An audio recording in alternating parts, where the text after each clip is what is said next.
A gente vai falar mais um pouco sobre o tema Fora da caridade não há salvação, né? A gente viu na semana passada o que era necessário para ser salvo e vimos a parábola do bom samaritano, né? Lembra como foi gostoso? Lembra que Jesus, começamos com esse capítulo 22, do versículo 34 de Mateus, quando o doutor da lei interpela Jesus sobre quem é, como se faz para chegar ao reino de Deus, né? Lembra? Aí ele diz o que é que diz a lei, né? Amar a Deus sobre todas as coisas e ao próximo como a ti mesmo. Aí ele diz, faça isso e serás feliz, né? Então, qual seria o grande mandamento da lei? Então, amarás o teu Deus de todo o teu coração, de toda a tua alma, de todo o teu espírito. E amarás o teu próximo como a ti mesmo. E aí Jesus coloca aquela parábola maravilhosa do bom samaritano, né, que o homem está lá caído e passa o sacerdote não socorre, o levita também não, e um outro homem vem e leva ele para uma hospedaria e lá cuida dele, né? E aí Jesus diz quem foi o próximo daquele homem, né? Então o próximo foi aquele que teve misericórdia, diz o doutor da lei. Obrigada, querida. Então, foi a reflexão que a gente fez sobre nos preocuparmos, né? Eu sou o próximo de quem? Quando eu estiver caída, a gente se preocupa muito em ser o próximo de alguém e nos preparar para acudir alguém. Devemos fazer isso, né? Nos tornar misericordiosos para poder abraçar e acolher todo aquele que necessite de nós. Isso vai demonstrar que estamos adquirindo respeito, adquirindo realmente este amor pelo outro, independente do que ele seja, sem julgamentos, né? Se precisar, a gente vai, não precisa julgar e dizer, não, aquele é bonzinho, aquele é mauzinho, não compete a nós esse tipo de julgamento. Mas a gente não se preocupa, né? Porque se eu costumo ter restrições no tratamento para com o meu próximo são aqueles que combinam comigo, aqueles que têm o mesmo gosto que eu tenho, aqueles eu estou sendo também... hein? Alguém falou? Não, ouvi uma voz, deve ter sido além. Então, se eu tenho restrições contra a atender ou acolher alguém, e as pessoas quando for eu, o necessitado, o caído, né? Quando a gente está com problemas, ou qualquer pessoa do nosso círculo de bem-querer, a gente quer que imediatamente aquela pessoa seja socorrida, né? É assim que a gente quer. Que o próximo dos nossos, sejam próximos assim, sem que não julguem, que não queiram nem saber. Principalmente quando estamos numa segunda encarnação, como estamos agora na América, né? Vivendo uma outra experiência dentro da mesma experiência, e queira ou não queira, somos estrangeiros aqui, né? Então, já pensou quando a gente tem um problema na rua, a gente quer logo que alguém, de preferência, bem capacitado, pode estar falando inglês, eu não estou entendendo nada, mas que queira me ajudar, né? Então, é assim que a gente quer. Então, esse amarás o teu próximo como a ti mesmo, que causa toda essa agonia em nós, né? De entender esse mandamento maior que Jesus nos disse. Amar a Deus e amar ao próximo. Né? Então, amar a si mesmo para poder amar a Deus e amar ao próximo. Né? Mas a gente diz, mas eu amo a Deus, eu amo o meu próximo. Claro, todos nós estamos nesse exercício, mas muitas vezes a gente não se sente fazendo essa proposta de Jesus e não sente que não está fazendo, né? A gente tem que pensar nisso, porque como consequência desse amar a si, amar a Deus e amar ao próximo, a gente vê que a gente não pode amar a Deus se eu não amar ao próximo. Se existe essa linha de mão tripla aí correndo, né? Então, se na mesma intensidade que eu me amo, eu vou amar o meu próximo e a Deus, e se eu não amo a Deus ou eu não amo o meu próximo, é porque eu não me amo. Menino, aí a gente cai naquele negócio, né? Que está tudo em nós, né? Então, eu não posso amar o próximo também se eu não amo a Deus. Já viu a jogadinha divina como é? Eles são uns trickzinhos, é que a gente não nota, né? Crianças que somos, mas a gente tem isso, né? Então, a gente não pode amar uma coisa se não ama a outra e se não ama a si. É isso aí. Então, tudo que eu faço ao próximo, eu estou querendo fazer a mesma coisa com Deus, né? Do mesmo jeito que eu respeito o próximo, eu respeito a Deus e me respeito, por exemplo. Do mesmo jeito que eu acolho, né, e sou generosa com Deus, eu sou com o meu próximo e eu sou comigo. É tudo na mesma proporção, porque em termos de sentimento, a gente tem intensidades, a gente tem graus, tem níveis, né? A gente não tem uma coisa mais do que a outra, a gente pensa que é, mas na realidade não é, né? Eu até citei hoje no estudo, né, quando as mães que têm os filhos recém-nascidos, né, e botam aqueles poemas maravilhosos, aquelas escritas, né, no Facebook, de amor incondicional, aquelas confissões, né, do coração que recebe um presente divino como é um filho, né, e agora sabe o que é. E eu vejo aqui as mamães recentes, né, e os papais também, que agora o pai, graças a Deus, é parte ativa no processo de ter filhos, que eu perguntei, aí, como é que tá as noites, né? Ele, ai, é ótimo, né? Não dormimos nada, mas está tão gostoso. Claro, é gostoso, você vive todos os momentos, né, que aquele presente lhe traz. Mas dali a uns 12, 13 anos, mais ou menos, né, aquele amor incondicional parece que está de um outro jeitinho, assim, não é tão incondicional, né? Quando é que aquela criatura vai para a faculdade? Quando é que muda, né? Vai mudar quando? É bom ser independente. Lógico, é tudo por alguma, né? Uma razão muito boa. Mas é diferente, né? É diferente. Quando bate porta, quando é diferente, né? Então, isso faz parte da nossa capacidade de amar, né? Vamos garimpando este amor, vamos nutrindo esta capacidade de amar, né? Tanto que a família é o primeiro núcleozinho, a primeira missão que Deus nos dá, né? É na família. É lá que a gente vai começar a exemplificar e fazer com que essas virtudes venham à tona, dali para fora, né? Então, a gente vê uma Madre Teresa, um Gandhi, um Chico Xavier, né? Irmã Dulce, pessoas assim que amavam além das paredes domésticas, né? Amavam as pessoas que estavam além, fossem elas quem fossem. Nós caminhamos para isso, né? Porque somos uma família universal.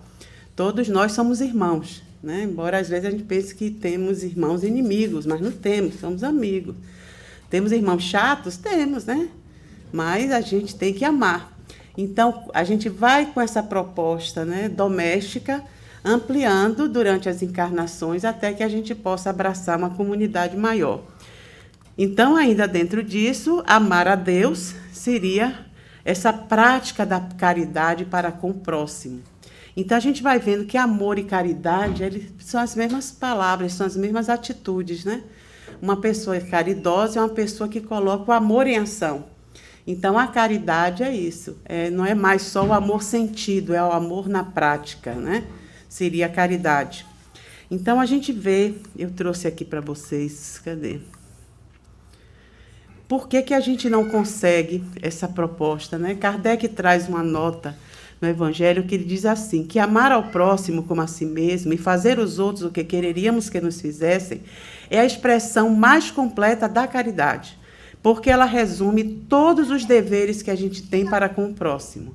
Não se pode ter, nesse caso, um guia mais seguro do que tomar como medida essa proposta de Jesus de fazer aos outros o que desejaríamos fazer por nós mesmos. Então, seria aprender a se amar, aprender a ser o outro.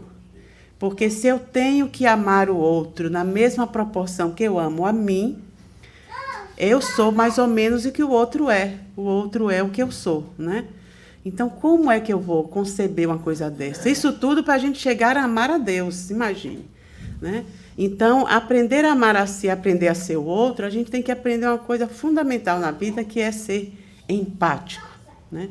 O que é empatia? Empatia é você olhar ao outro como se o outro fosse você. Não você como é hoje, você como ele é hoje, né? Então, se você vê um homem-bomba, né, entrar num lugar, explodir aquela escola e se explodir junto, você tem que olhar para ele com empatia. Não pode sair da sua boca dizer, é um assassino. Não pode, né? Porque ele, eu tenho que amar como eu faria comigo. Como eu faria comigo? Porque, eu não faria. Eu não ia explodir ninguém, é claro, lógico. Eu não tenho vontade de matar ninguém. Por isso que a empatia não lhe envolve, envolve o outro. Então, para que você seja empático com o outro, você tem que saber qual é a história do outro. Antes de entrar no clima da notícia, da surpresa, da raiva, da agonia, você tem que dizer quem é esta pessoa. O que levaria uma pessoa, já que eu não faria isso? O que levou esta pessoa a querer matar todas aquelas pessoas e também morrer junto com elas? O que é isso? Isso vem da crença dele, sabe? A religião dele diz que ele tem que fazer esse movimento e ele será salvo, ele irá encontrar os 7 virgens, ou ele vai sentar lá com Deus, ele vai para o céu. A religião dele diz que essa é a proposta de você ser feliz no céu. Então, a gente já imagina, lógico. Então, uma pessoa, para chegar a este ponto, ele nasceu ouvindo essa proposta de ser feliz, de ganhar o reino dos céus. Né? Então, eu vou ser feliz e se eu fizer isso. Pronto, aí só foi a maquininha indo, crescendo, aprendendo aquilo e se motivando a fazer. Então, na cabeça dele, ninguém ensinou assim, mas você vai matar inocentes. E, olha, as mães vão para em casa chorando seus filhos mortos. E, olha, isso não se faz, a gente não tira a vida de ninguém. Ninguém disse isso a ele. Só falou ao soldadinho o que era que ele deveria fazer, que Deus assim mandou. Ainda tem muitas religiões que têm isso assim. Deus mandou a gente fazer isso. Então, quando ele faz aquilo, lógico que a gente sente pelas pessoas inocentes que perderam a vida, pelas mães que vão chorar seus filhos mortos. Mas e aquela criatura? Ele não é um assassino frio e chegou lá, vou matar, viu? Resolvi hoje sair para matar alguém. Não, ele foi um ser criado para aquilo. Eu não fui, por isso eu não faço. Mas será que se eu estivesse na casa dele, parida pela mãe dele, pela família dele, me botando isso na cabeça, eu não estaria ali junto com ele fazendo a mesma coisa? Estaria. Então, aí a gente já, aquela energia no coração do ódio, do exploda você, vai para o inferno, fulano, vai não sei o quê, já entra num outro estágio chamado compaixão. Né? Não é perdoar, eu tenho que perdoar ele. Perdão é uma coisa que a gente não entende direito assim, o que é. Mas dizer assim, olha, eu tenho compaixão por aquela pessoa. Porque foi um espírito que veio e, desde pequeno, foi nutrido naquele caminho. Então, ele só podia fazer aquilo mesmo. Para ele não fazer isso, ele teria que ser mais do que isso. E ele não era. Né? Porque a gente sabe que tem pessoas que estão dentro de uma sociedade pequena, deturpada, e realça ali um outro brilho, né? Não, né? Se estiver dentro do crime, do tráfico, da maldade, aquele ser já está acima daquilo. Então, ele vai lá levar um outro tipo de exemplo. Mas isso são os espíritos que chegaram àquele ponto. Aquele dali, ele chegou ao ponto de explodir porque ele ainda estava naquele nível de receber aquelas ordens. Então, para aprender a nos amar, a gente já começa assim, não odiando o outro precipitadamente, nem querendo matar o outro. Pelo contrário, o que levou aquela pessoa a fazer isso? É a primeira pergunta. Né? Por que ele fez isso? O que é que ele devia estar sentindo para fazer aquilo? Será que se eu estivesse lá, na hora, mas não eu hoje como eu sou, mas eu lá pequenininho, dentro daquela sociedade ali, será que eu não iria? Então, essa é a proposta de aprender a se amar. Se colocar primeiro no lugar do outro para não julgar. Agora, como nós banalizamos muito, né, a palavra amor. Amor é uma coisa que, amor e caridade, elas se coadunam, né? são sinônimas, mas amor também é muito sinônimo de gostar, né? Eu gosto de brigadeiro, eu amo brigadeiro, né? Eu amo um acarajé. Então, a gente ama muitas coisas que não tem essa intensidade, não precisa. Então, quando a gente vai dizer que ama alguém, eu fico assim olhando, será que eu amo a pessoa igual eu amo o acarajé e o brigadeiro? Porque se eu não souber essa diferença, eu tenho que ter palavras. Eu gosto de Kardec, né, que ele cria palavras novas para novas propostas.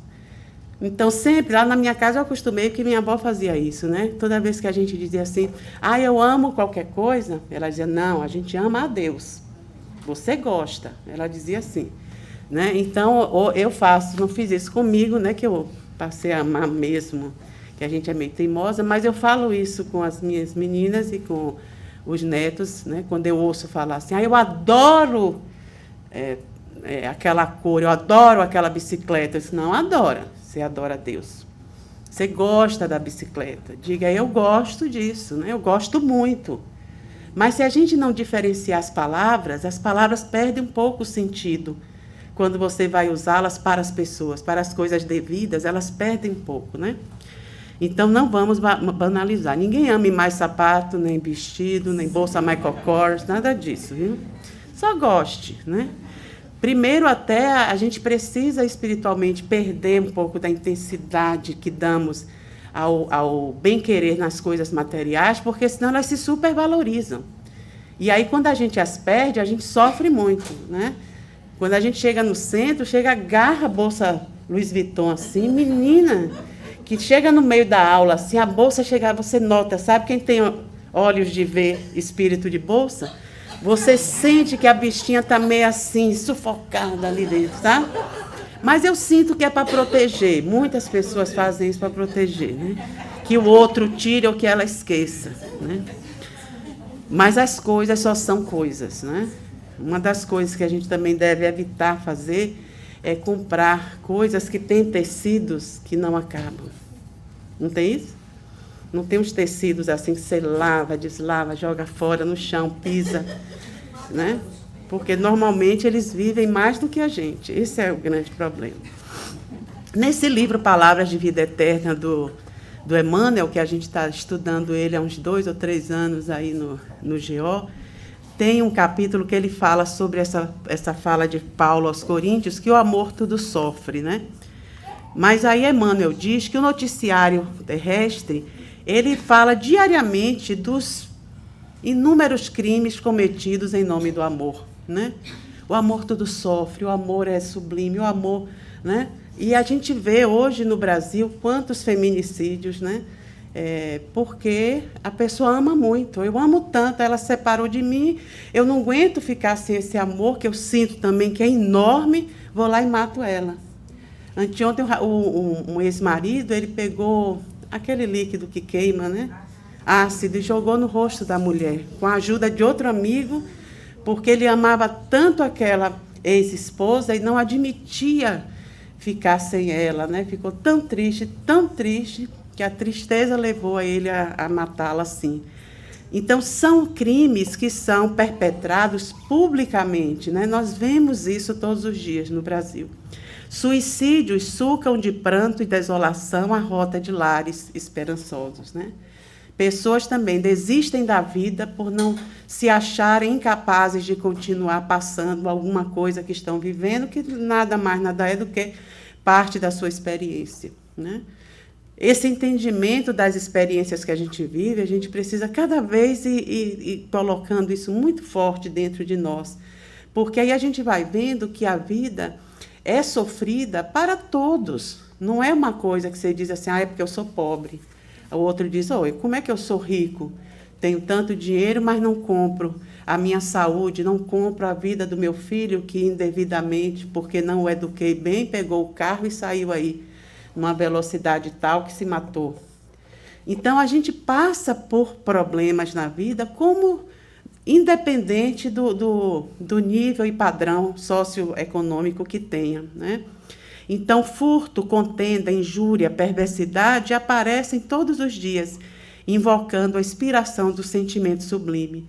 mulheres indefesas, homens dignos, jovens promissoras e infelizes crianças em toda parte sofrem sob a legenda celeste. Essa legenda celeste é a legenda do amor, né? Ah, eu fiz isso com o meu filho porque eu não queria que meu marido ficasse com ele.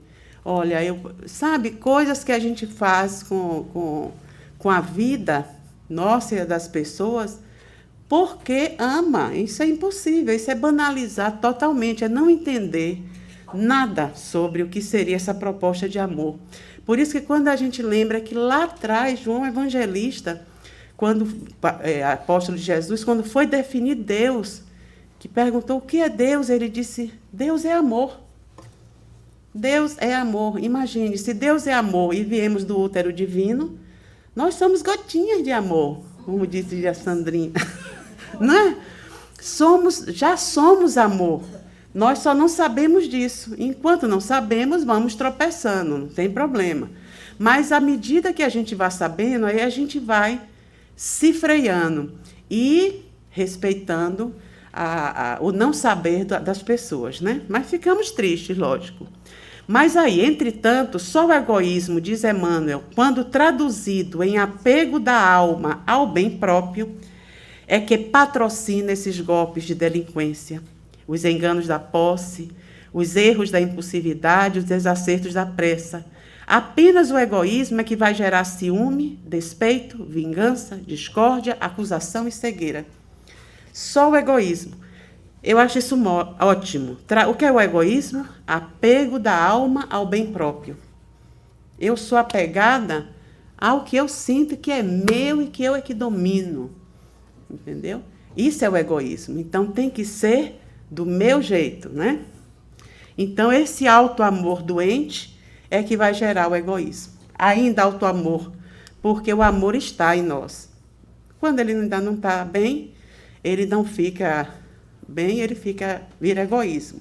Então, o amor não é uma coisa que eu vou adquirir com as experiências lá fora. As experiências são fora de mim, mas a consequência dessas relações, dessas experiências de vida, fazem com que o amor que já está em mim brilhe, apareça, né? Transcenda, porque ele já está. O egoísmo não está. O egoísmo é só enquanto esse auto-amor só pensa em si mesmo, é que ele vai ficar assim. Então, amar a si não pode ser confundido com egoísmo, né? Então, quando a minha proposta é amar a mim mesmo, porque eu quero amar o outro, então eu tenho que ver se isso está acontecendo aonde. Se eu estou amando a mim mesmo, não, eu não vou ver.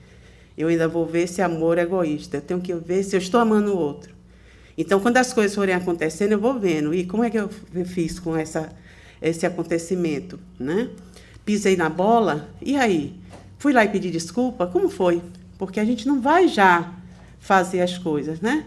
Então, a gente vai viver num grande período da vida, dessa encarnação, com a proposta de aprender a amar a si, dando passinhos para trás, né? Toda hora a gente vai dizer, deixa eu ligar para fulano e pedir desculpa. Olha, deixa eu parar de novo isso aqui para refazer, porque está tudo errado, porque só está me favorecendo. Deixa eu fazer de novo.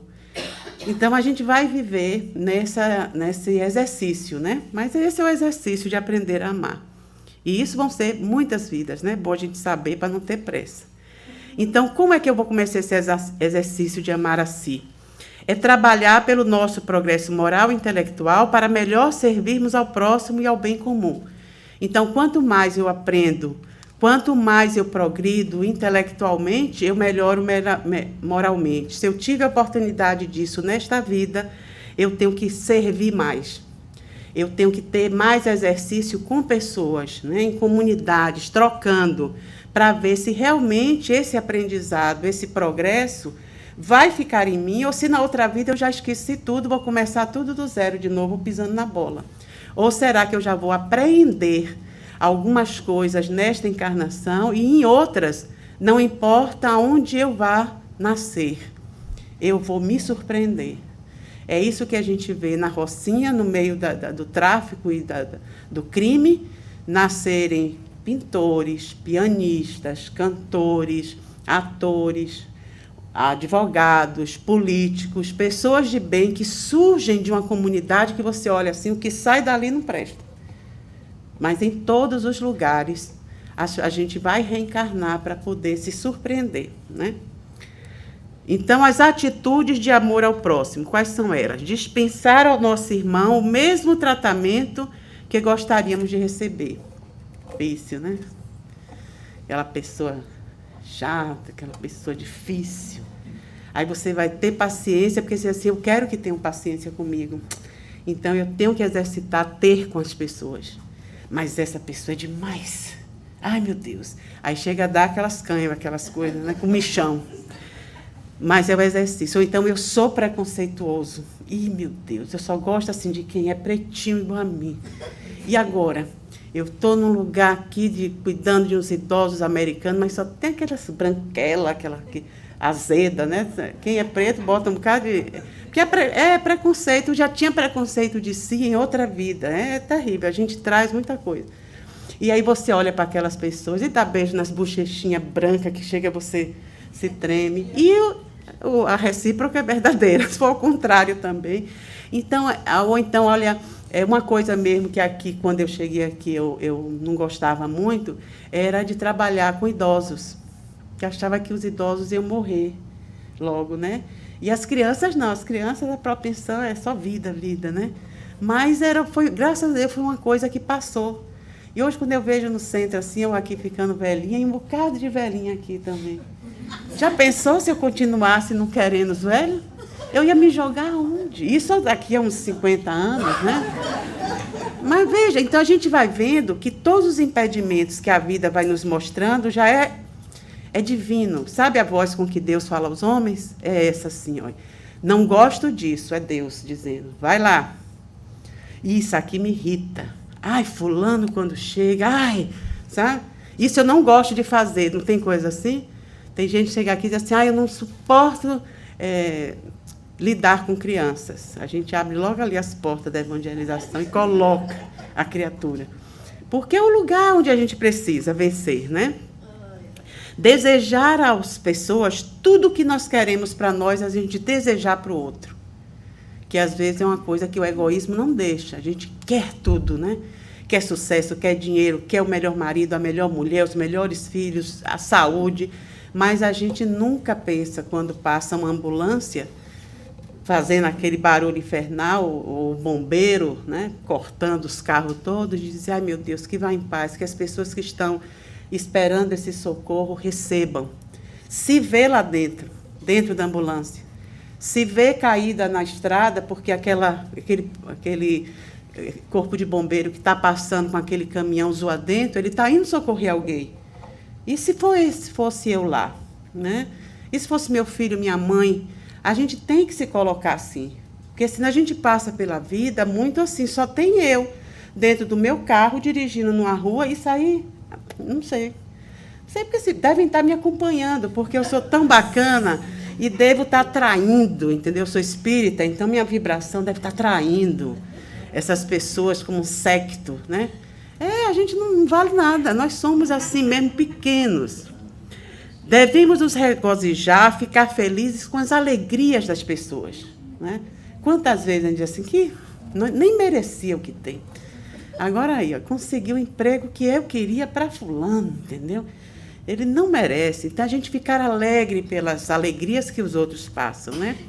Consolar as pessoas nas suas aflições. Nunca achar que é pouco, que é pequeno, que é menos, que está fingindo, que não é bem assim, que podia deixar de chorar, podia deixar de sofrer, né? Aí é que a gente vai lembrar, dentro dessa proposta do amor segundo Jesus, da epístola de Paulo aos Coríntios, quando ele fala da caridade, né? Todo mundo sabe isso, né? Ou não ouviu no início, né? Então, ele dizia assim, que se nós falássemos, eu boto nós porque ele falava eu, mas somos nós, né? Todas as línguas dos homens e até a dos anjos, ou seja, né? Os médiuns, aqueles que têm condição, né? de reproduzir o que os espíritos estão querendo trazer. Então, se a gente falasse a língua dos homens e até as dos anjos, se fizesse profecias, não tem muitos médiuns isso? O que é que vai acontecer aqui e ali, se fulano vai se salvar ou não vai?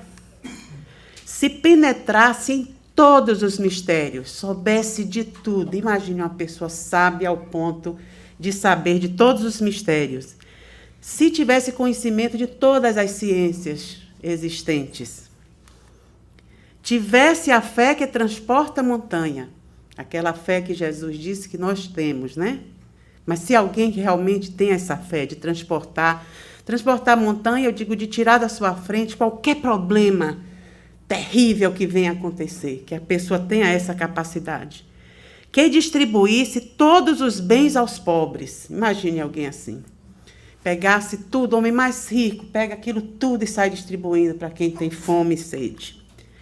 Se entregasse o próprio corpo para o sacrifício. Se desse a si mesmo em sacrifício por alguém. Se não tiver caridade, nada é.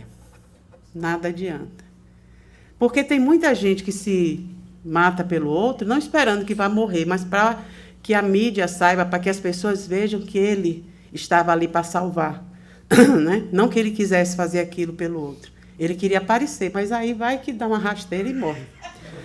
Porque às vezes a gente quer ser esse falso caridoso e entra por um cano federal. Não é?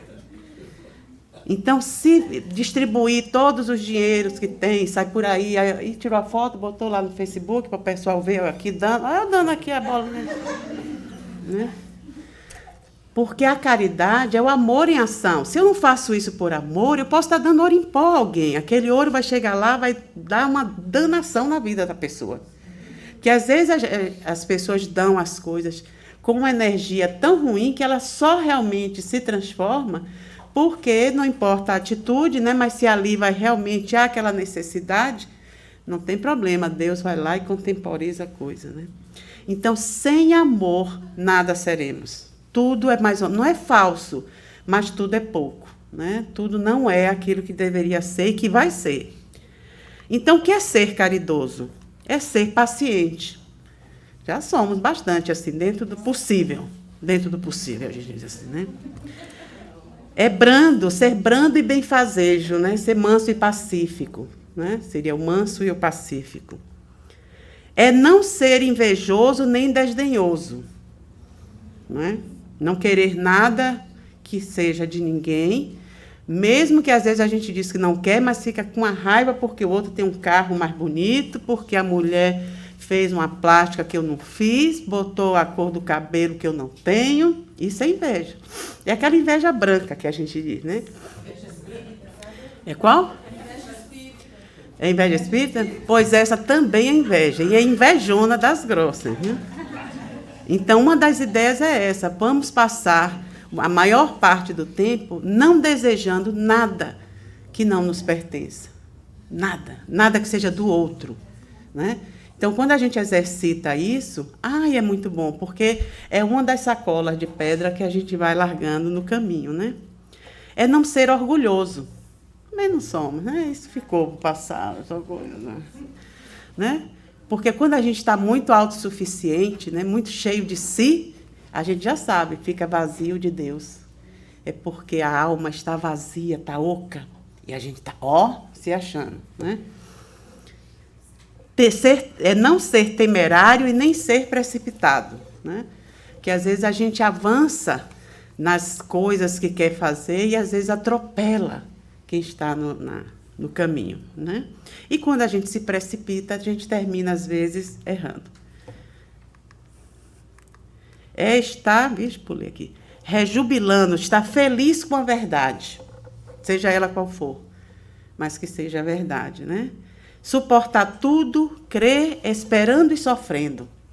Sofrendo porque a gente sabe que vai sofrer, né? Abigail deixa essa mensagem, né, para Saulo, antes de Paulo de Tarso, que ela diz que ele devia continuar trabalhando, continuar crendo, continuar esperando de esperança e continuar perdoando. Que esse é o passo a passo do Espírito, né? Se ele fizesse isso, ele ia estar feliz, né? Trabalhar sempre, crer em Deus, né? Na sabedoria divina, esperar e perdoar. Né? A gente está quase lá, né? Nesse processo. Não suspeitar do mal. Né? Sempre, às vezes, a gente acha que está tudo errado. Porque, vamos nos azedando. Né? E não vai? A gente é 70% água, nosso corpo. A mágoa, a raiva, né? Por isso chama azedume, porque você se intoxica todo, né, querido Tom? Aí, Tom tem, mano. Qual é, Tom, aquele negócio que você disse que eu gostei muito na aula? Eu já esqueci. O alimento que nutre, qual é? Um filósofo, não lembro o nome dele, ele fala que o homem sobrevive daquilo que ele absorve, não daquilo que ele come. É. Que o que ele come não o alimenta. Né? Ele não... Mas é mais ou menos. É. Não, é que ele não é o alimento... Não é o alimento que ele come, é o que ele absorve. É o que ele absorve, né? Que vai nutri-lo. Né? O que vai trazer os nutrientes é o que ele absorve. Não é alegre com a injustiça, nunca ficar. Né? E o que é que tem mais plateia é quando alguma coisa acontece e as pessoas ficam vendo aquilo e vibrando. Né? Não só mostra-se a caridade, não só na beneficência, ou seja, dar as coisas por caridade, né, como a gente vê, como no conjunto de todas as qualidades do coração, na bondade e na benevolência com o próximo. Né? Então, é ser bom, não pode ser bonzinho. Bonzinho, o inferno está cheio. É ser bom, aquela bondade completa, aquela bondade que enxerga. Ser bonzinho não, você é, mas sai metendo pau na pessoa. É ser bondoso mesmo. Então, caridade é um sentimento de ajudar alguém sem receber recompensa. Tem isso, né? Quando a gente ama, ama. Não está querendo saber se tem troca. E uma ação, ou seja, uma atitude no bem de colocar o outro em primeiro lugar. Esse é o exercício, né? Sentir e agir dentro do amor. Por isso que Paulo que foi quem mais insistiu na superioridade da caridade em relação às outras virtudes, que eram a fé e a esperança. Ele diz que entre a fé e a esperança, a caridade é a maior. Né? Por que por isso? A gente já viu, caridade não é invejosa, Então, o que é que seria o amor? O que é o amor? O amor é fonte permanente de vida, é a força nutridora da natureza, como disse Tom. O ato de amar alguém proporciona a cura de um e do outro quando não há posse. Né? Quando a gente se dá o amor pelo amor, todas as duas pessoas saem ganhando. Né? Quem ama liberta, permitindo a felicidade do outro e dos outros. Por isso que nas parcerias, nos casamentos, nas sociedades, é necessário que tenha esse tipo de amor que não é de posse. Um amor mais justo. Então, na hora que aquele amor não proporciona mais um relacionamento suficiente para que aquelas pessoas estejam juntas que eu digo debaixo do mesmo teto, as pessoas precisam se libertar, né, umas das outras. Mas, às vezes, isso era no tempo da minha avó, né, que a mulher dizia, não, comeu a carne, agora roa os ossos. Né? Arranjou outra, pois eu não dou o divórcio. Não tem, agora não tem mais isso, graças a Deus. Lá no Brasil, agora vai e mata. Não é pior? Não parece que é pior? Eu digo, menina do céu. Então, tem que se libertar as pessoas. E hoje a gente vê nas famílias que se refazem, né, quando se separam, e os parceiros se refazem em outros relacionamentos, a gente vê muito já, graças a Deus, as famílias se encontrarem, né, no Natal, nos aniversários, com os filhos do antigo relacionamento, do novo, e tem celebrações anuais que estão todos juntos. 2 sogras, 3 sogras, cunhado que não acaba mais. Uma beleza! Isso é gente muito elevada, espíritos assim, né? Às vezes a gente vem para cá para poder não ter que estar assim tão perto, né? Bota na geladeira, já antes botava em algumas outras coisas, agora cola na geladeira e pronto. Então é libertar. Quanto mais o espírito aprende a amar, mais livre ele se torna e torna o outro. É tão interessante isso.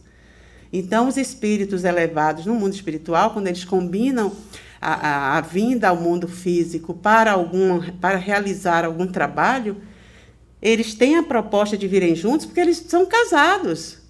Se amam mesmo como um homem e uma mulher que querem trilhar a vida juntos.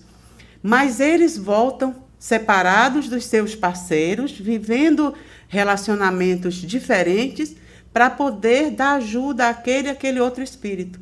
E aquele que o ama vem, também interfere. É tão interessante, não tem mais aquilo do apego. Apego ao quê?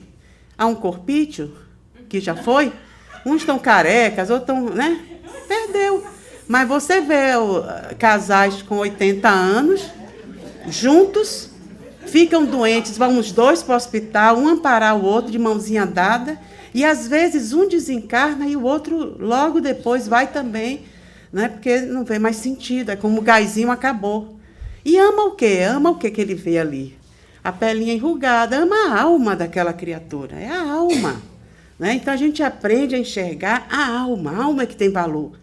Porque esse invólucro, Ave Maria, a gente já teve tantos. Então, quem tem hoje os seus bonitinhos, ótimo. Quem tem gordinho, quem tem meio assim, meio assado, os homens carecas, tem que ficar felizes. Ali, ó, é porque é você e Tom, só tem vocês dois. Ah, não é que é o outro ficando. Né? Mas a mulher, você não vê uma mulher careca. A gente não vê uma mulher careca, né? E deve ter, porque também com os tratamentos ela começa a... Então, Kardec conclui assim, que não podendo amar a Deus sem praticar a caridade para com o próximo, todos os deveres do homem se resumem nessa máxima. Fora da caridade não há salvação. Então, não é fora da igreja que não há salvação, de qualquer templo que estejamos sob. Não é fora da verdade que as pessoas trazem, né? Mas fora do amor. Fora do amor não há salvação. Porque podemos estar no maior templo, no mais isso, no mais aquilo que a gente acha, e, no entanto, sermos pessoas ocas em termos de amor. Então, o que vai nos dar qualquer valor, qualquer realce, qualquer brilho, não é a casa onde estamos, sob o teto. Somos nós transitando pelo mundo, pelos lugares, de manhã, de tarde, de noite, em todas as vidas, porque vamos transitar em desertos, vamos transitar pela lama, vamos transitar no mármore, vamos ser várias coisas, mas o que vai marcar é como nós somos no sentimento e na atitude, né? Então, minha gente, só essa mensagem final de Cristo, que ele dizia que o Cristo não pediu muita coisa, ele não exigiu que as pessoas escalassem o Everest ou fizessem grandes sacrifícios. Ele só pediu que nos amássemos uns aos outros. Realmente foi o que Jesus nos deixou como mandamento maior. Amar ao próximo como a si mesmo, né? Então é isso aí, minha gente. Thank you very much. Não precisa, Paulo. Aplaudir os grandes homens dessa casa.